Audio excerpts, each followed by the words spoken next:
Hello everyone, आप देख रहे हैं न्यूज़ 4। आज हम मौजूद हैं जेडीएस पार्टी के हेड ऑफिस में, जहां पर जो है जेडीएस के national president Shri H D. Deve Gowda ji ने अपनी एक मीटिंग बुलाई है, जिसमें जो है जेडीएस के national general secretary Zafarullah Khan और बहुत सारे लीडर्स यहां पर मौजूद हैं। आज जो है यहां पर एक अहम फैसला लिया गया है, जिसमें जो है जेडीएस के स्टेट प्रेसिडेंट सीएम इब्राहिम को अपनी पार्टी से निकालने का ऐलान यहां पर किया गया है। जी हाँ, कल सीएम इब्राहिम ने एक प्रेस कॉन्फ्रेंस करते हुए बताया कि आने वाले 11 तारीख को उन्होंने जो है जेडीएस के बहुत सारे लीडरों के साथ और जेडीएस के पार्टी वर्कर्स के साथ एक मीटिंग करने वाला है। इसको नज़र में रखते हुए आज जो है जेडीएस के national president Shri H D. Deve Gowda ने ऐलान किया है कि आज से जो है सीएम इब्राहिम जेडीएस पार्टी में नहीं रहेंगे। इस तरह का ऐलान जो है श्री एच.डी. देवेगौड़ा ने किया है। तो इस वक्त इस सिलसिले में हमारे साथ मौजूद हैं JDS national general secretary Zafarullah Khan. इस बारे में बात करने के लिए आए, हम बात करते हैं ज़फ़रुल्लाह खान से।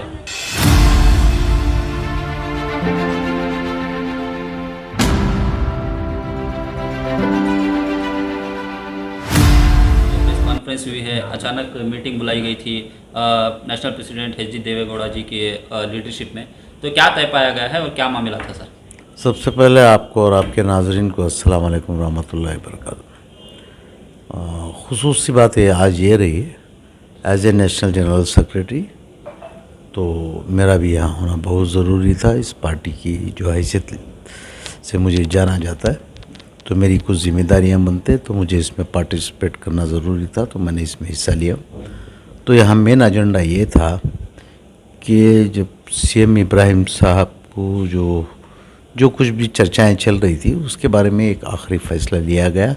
सारे स्टेट के प्रेसिडेंट्स और जो भी एमएलएस, एक्स एमएलएस जो प्रेजेंट एमएलसीज हैं, इन सब का ओपिनियन लिया गया।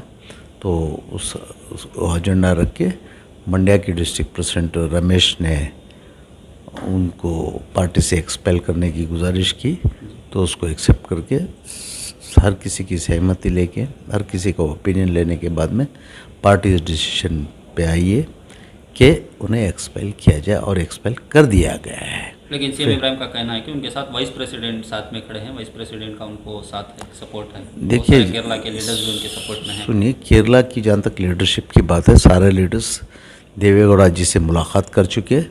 वो एक और पार्टी से उनका गठबंधन होने की वजह से फ़िलहाल उनको उनके हाल पे रखा गया है। इसका मतलब ये नहीं कि वो लोग पार्टी छोड़ दिए हैं, पार्टी से जुदा नहीं हुए हैं।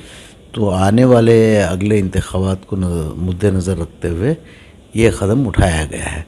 और रही बात वाइस प्रेसिडेंट को सीएम इब्राहिम साहब साथ में लिए हैं, वो पिक्चर्स मैंने भी देखा, तो उस पर भी चर्चा हुई। बहुत सारी बातें श्रीमान देवेगौड़ा जी ने बताया कि प्रेस कॉन्फ्रेंस भी किए, प्रेस वालों को भी बता दिए कि जो कोई उस फ़ोटोज़ में जो बताए गए हैं, उसमें से कई तो अल्लाह को प्यारे हो चुके हैं। तो जो अल्लाह को प्यारे हो चुके हैं, उनका बैनर लेके किस तरीके से सीएम इब्राहिम साहब क्या बताना चाहते हैं, ये तो उन्हीं से आप बेहतर पूछ सकते हैं। सर, जब स्टेट प्रेसिडेंट सीएम इब्राहिम को बनाया गया, आपके अंदर भी खुशी देखने को मिली कि एक मुसलमान को स्टेट प्रेसिडेंट बनाया है, आपने भी खुशी का इज़हार किया। खुश था, बहुत खुश आज था। कहीं ना कहीं इस तरह के मामलात हो रहे हैं, आपको कहीं ना कहीं ये इस बात का ये नहीं हो रहा, गम नहीं हो रहा है कि इस तरह के हालात हैं, एक मुसलमान को इस तरह से निकाला जा रहा है? मतलब कोई भी पार्टी में जब आप रहते हैं, तो आप ये पार्टी की पॉलिसीज़ बदलते रहते हैं वक्ती तौर पे, तो इंसान में सब्र रहना चाहिए, दूरअंदेशी रहना चाहिए, सोच समझ के डिसीजंस लेना चाहिए। ये नहीं कि इमोशनल डिसीजंस लेते हैं तो मैं भी उनका साथ दूँ, ये ज़रूरी नहीं है। क्यों? हमारी कौम में बेखौफ भी है, समझदार भी है, तो कुछ लोगों ने गलतियाँ भी कर ली है, तो उसको मैं क्या कर सकता हूँ। जब ये दुख तो होता ही है। जी, जब ये प्रेसिडेंट बने, तब लोगों से उम्मीद थी कि कहीं ना कहीं कम्युनिटी को फ़ायदा होगा, जेडीएस पार्टी के प्रेसिडेंट हैं। बहुत सारी उम्मीदें लगाए थे हम लोगों ने। उम्मीदें हुई सर? अभी किसी की बुराई करना, ग़ीबत करना तो मेरी फितरत में नहीं है। जहाँ तक मेरी बात है, जहाँ मैं था, मैं हूँ और रहूँगा। कम से कम ये साबित करूँगा कि मुसलमानों में वफादारी होती है। मैं सारी कौम को गद्दारों में मेरी कौम का नाम लिखाना नहीं चाहता था, इसके लिए मैंने ये हार्ड डिसीजन लिया। देखिए, कल अगर क़यामत है, कल दुनिया का आखिरी दिन है, तो हम लोगों को स्ट्रॉन्ग और बोल्ड डिसीजन लिया जाता है। तो सब्र करना चाहिए। ज़वाल यानी मुसीबतें हर किसी पे आते हैं, तो उस वक्त पे डट के खड़ा रहना बहादुरी की निशानी है, ना कि हम डगमगा जाए। इब्राहिम साहब का कहना है कि कौम के हालात को देखकर मैंने फैसला लिया है, क्योंकि बीजेपी जो है वो खुली दुश्मन है मुसलमानों की।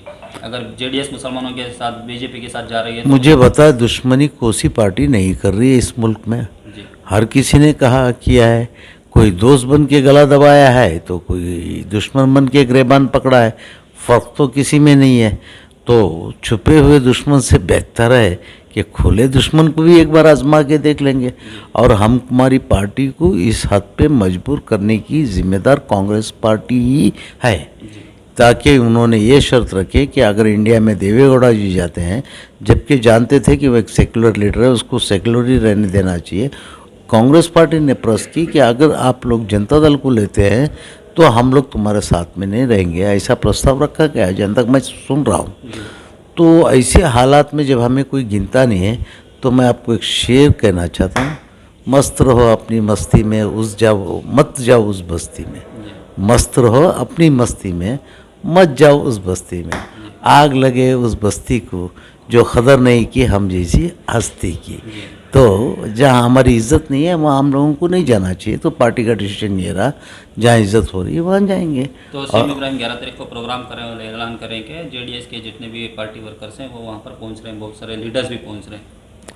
उन्हें मुबारक हो, यह आज़ाद देश है, हर कोई इंसान आज़ाद है, वो अपना डिसीजन ले सकते, वो कुछ भी ले सकते। तजुर्बेकार हैं, पुराने लीडर हैं, वो शायद मुझसे बेहतर सियासत जानते होंगे, तो अल्लाह उनका भी भला करे। जी, तो फाइनली ये डिसीजन लिया गया सीएम इब्राहिम अब जेडीएस पार्टी में नहीं रहेंगे। जी नहीं, सर क्या लगता है अब जेडीएस पार्टी में तो फिलहाल नहीं है। जी सर क्या लगता है बीजेपी में उस तरह का रुतबा मिलेगा? कांग्रेस से तो उम्मीद नहीं रही, बीजेपी में क्या जेडीएस को उस तरह की भरपाई होगी? उम्मीद पे तो दुनिया कायम है, जी इनसे तो बेहतर उम्मीद नहीं थी। जो इंडिया अलायंस से तो उम्मीद नहीं थी, तो अब दूसरा रास्ता नहीं था, तो हम लोग उम्मीद तो उनसे रखते हैं। आगे चल के देखेंगे, नहीं है तो बदलाव तो है ही पॉलिटिक्स में, इसमें कोई नई बात नहीं है।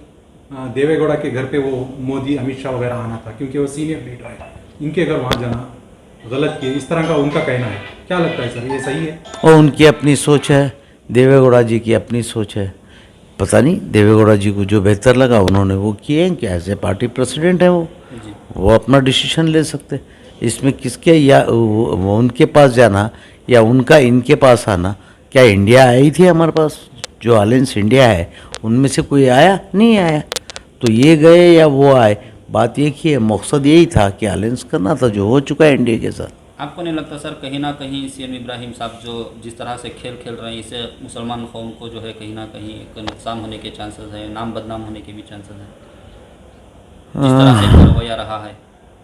देखिए ये गहरी बात है, ये वक्त ही इसका जवाब दे सकता, पर फिलहाल मैं उसके बारे में कमेंट करना अपने आप को बेवकूफ़ों की लिस्ट में मेरा नाम दर्ज कराने के बराबर होगा। इससे बेहतर है कि मैं खामोशी इख्तियार करूँ। शुक्रिया सर। अल्लाह हाफिज़। बड़ा साहब ने बात करके बाद लेंगे।